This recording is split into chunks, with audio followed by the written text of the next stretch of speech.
I mean, some of the side effects, there's just nothing you can do about it. They just have to run its course like chemo brain. There's really nothing you can do.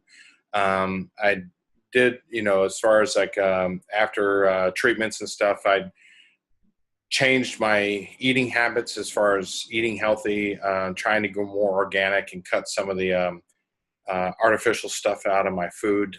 It's a very hard thing to do, especially these days, and when you like some of the crap that's out there. But it does have an effect when you eat organically, and it just helps your body get back on track and stuff.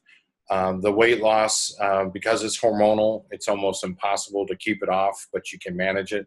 You got to keep moving. That's the big thing. If you just sit on the couch or you just kind of lay in bed and sleep, you freeze up, and your joints hurt more. You put on more weight. You got to get up and you got to move around. I did a lot of hiking. I'd go, and when I was in Tallahassee, I'd go out in the woods and put my hiking boots on and go walk trails for 3-4 miles. And it makes a big difference. Once again, it goes back to that mindset I mentioned earlier, the joie de vivre.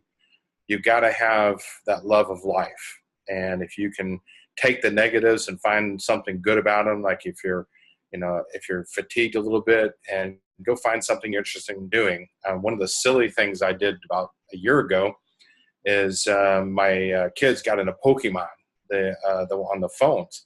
And I went out with them, and I found that some of the parks around here had Pokemon stuff, and I'd go out and walk the dog and go play Pokemon.